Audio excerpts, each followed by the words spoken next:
Hello, welcome to another lesson. This is Kenneth Acha. If you are serious about growing your organization, if you want to really make an impact, if you want to hit the ground running, then one of the first things that you'd want to do is to set up a great board of directors from day one. There are some people who teach and encourage that you start with a group of friends or family members and then set up a great board of directors later. While that's good, it's okay to do that if you do not have the resources to be able to get things done right away.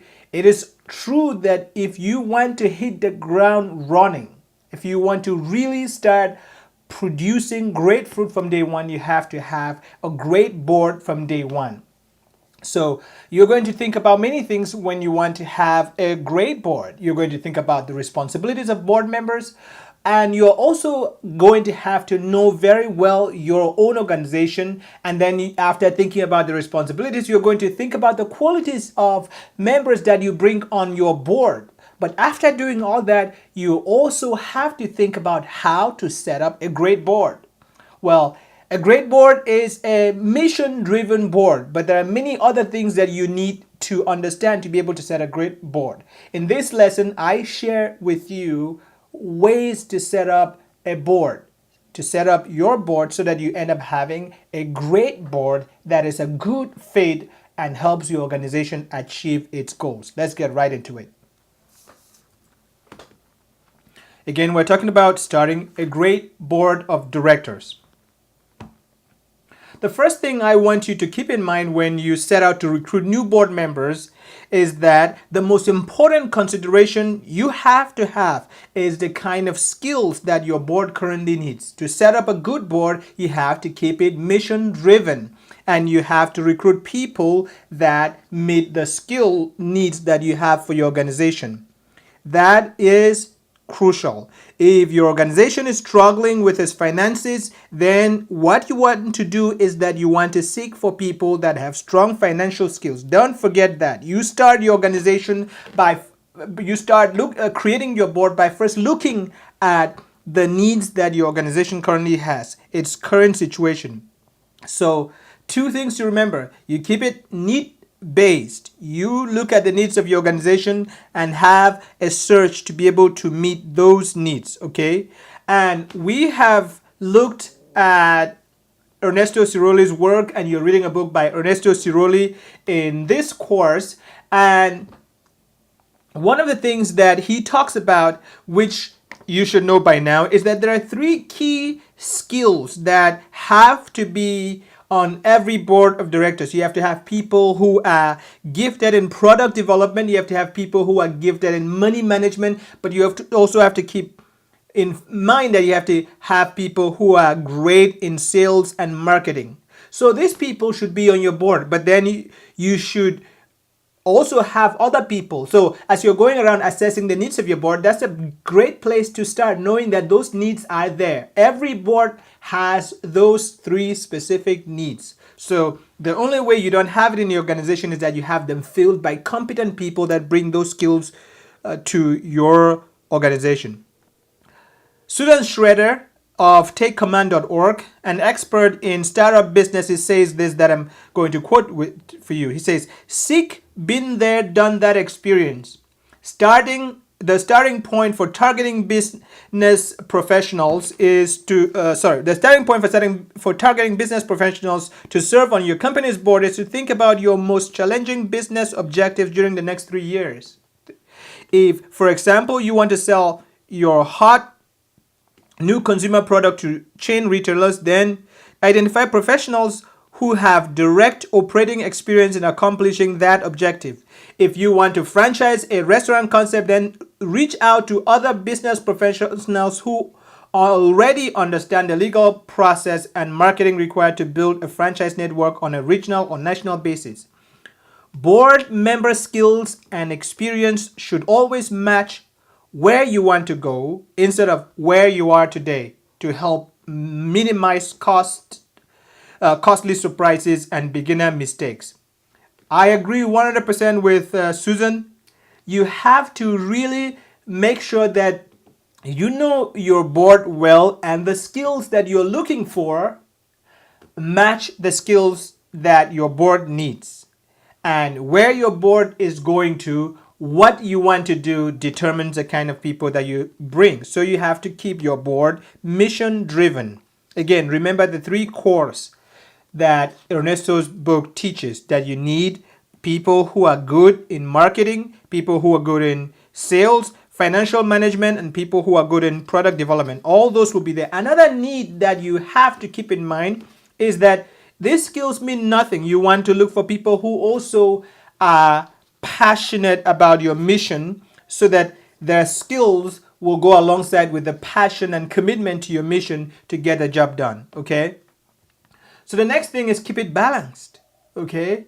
Keep your board balanced. What do I mean by that? I basically mean that do not go fill your board with people that have the same kind of talent. People with similar cohorts and tribes and talents are not what you want on your board. You want it diversified. You want gifts and talents and experience and expertise in different areas, like I've said, product development, finance, sales, marketing, and those different areas. Okay, you want that on your board. You also want to keep it small. You want to have enough people in your board to get the job done, but not too many to make it difficult to really lead your organization. That's important. You have to keep it small. Texas law requires a minimum of 3 board members, and you can have as many as you want. So you're going to have more than three or more than 3 at least. And laws in many countries and states also require a minimum of 3. So check the minimum that is required by your community, by the country or state in which you serve, and have at least that many, but have as many as you need to be able to carry out the objectives of your organization, but not one more than that. You want to keep it small. Keep it small, just small enough to get the job done. And that helps you make it manageable. I don't encourage you having, for a small startup, more than 10 board members. Keeping it between 7 and 10 for a small startup is usually about where you need to be, okay? Now, the next thing I want you to keep in mind is that you need to keep lawyers as advisors and non-voting secretary staff or consultants that you bring into your board. There are going to be very little room for voting members if you actually keep your board small. So don't include things like lawyers and accountants. You could, if you have an accountant who's going to serve as a financial expert to fill in that role, then they should definitely be on your board. But if somebody just offering skills as an accountant, then they don't need to be on your board. Lawyers don't need to be on your board in terms of being voting members, but they should by all means, if you can get them to attend meetings and act as a secretary or as advisors, you should have them, but not as voting members. Another thing you should look for is that you should, in setting a great board, keep members engaged or they'll disengage. Members of a board, if they are talented and competent members, they will want to join your organization because they believe that they can make a difference, because they want to serve, they want to roll up their sleeves and get engaged. They want to make a difference. Now, if you are one of those people who is afraid of boards and you basically don't want them engaged because you want to keep control to yourself, and you basically want to use these people so that you could put their names and titles on a website, and you could put them in your brochures and in your literature so that you benefit from having their credentials, but really they don't actually do what they're supposed to be doing because you want to keep it under control, well, then you're going to lose them. You're going to lose them. If you want them to participate and help you, then you have to allow them to lead, to serve, to be engaged. What I advise founders and business startups or established organizations is that they should look for people who are competent, whom they trust and believe that they have the best interest of the organization in mind. Then they should get out of the way and let these people actually do their jobs. That's what great leaders do. Great leaders recruit the best talent possible, and then they provide them all the support they need, they give them what they need, then they get out of the way so that those people can accomplish their tasks. So do that. Don't go solo. Surround yourself with astute business advisors, people who routinely do the same kinds of things that you want to do, who have experience, and then give them the opportunity to serve you. Okay? The next thing to do to set up a great board is to keep members informed and educated. You're going to have new members, prospects, and incoming board members that you will be dealing with if you're constantly recruiting, which you should be. Now, what you need to do is set the right expectations before recruitment happens. Before hiring a new board member, invest enough time to explain your company's mission, vision, business goals. Let them understand your product development priorities, your financial goals. Let them understand your marketing strategy, your distribution channels, and things like that. Let them get the right expectations set at the beginning. When you do that, you'll ensure that you have a board that is unified, that is aligned, and that is focused on the same goal. You don't want to have a situation where you have a board that is divided about the direction of your company, and in key areas like product development and financial goals and marketing, they do not agree. That is going to be a pain for you. You want to have members informed. Okay, that's why many organizations have an orientation session where they get new members oriented, they give them training, and even for people that you are considering to bring on board, you also have ways of getting them to have their expectations set right and know about your organization. That's why I recommend that people have a board of directors FAQ that answers basic questions so that you start presenting that to people who are interested, that answers what the requirements are going to be and what their role is going to be. And then as you bring them on into prospects and potential members and incoming members, you give them orientation and training so they know what is going to be happening. That is crucial. So the next thing I want you to do to set up a great board is to keep a focus on credibility. Yes, keep a focus on credibility as you go about recruiting your mission-driven board of directors. What you should do is keep in mind that your organization needs to build credibility and trust within the community. Your organization needs that. If you have some prominent people with high integrity on your board who also happen to have the skills that you need, then it will lend credibility, build interest, and give your organization some prestige. But warning, do not bring a prominent person on your board who doesn't have the passion and the skills to be able to give, because they will show up, act important, and the other board members will hate you for it because you have a lazy, important person who comes and doesn't do what they're supposed to do. And either they will get everybody else lazy, or the serious people on the board will start feeling cheated and wondering why this person is not willing to do the work, and it will not help you and your organization.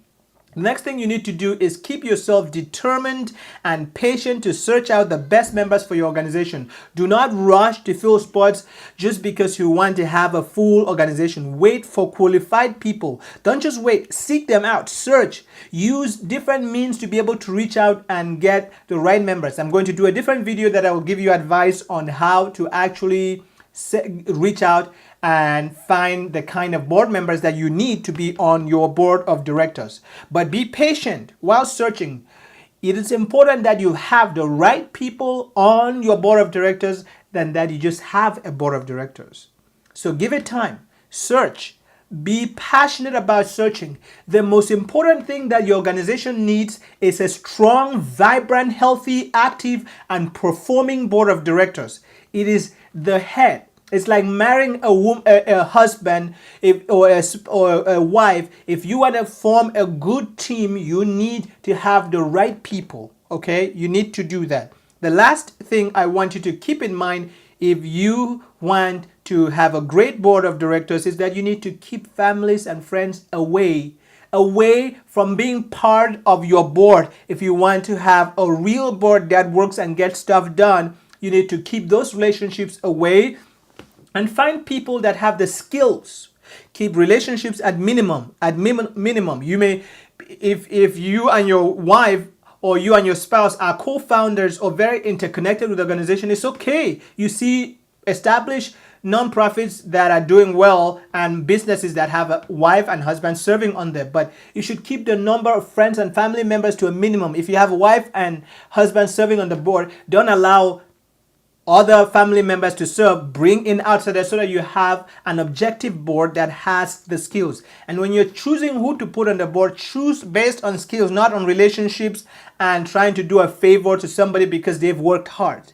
What you're looking for is the best interest of your organization, and you're not trying to use the board as a reward for people's hard work, but you're using the board as a place where you recruit people that have the skills that the organization currently needs. I hope that you use this to set up a great board and that you and your board of directors can accomplish great things, whether you are doing a for-profit organization or you are doing a non-profit and want to change the world.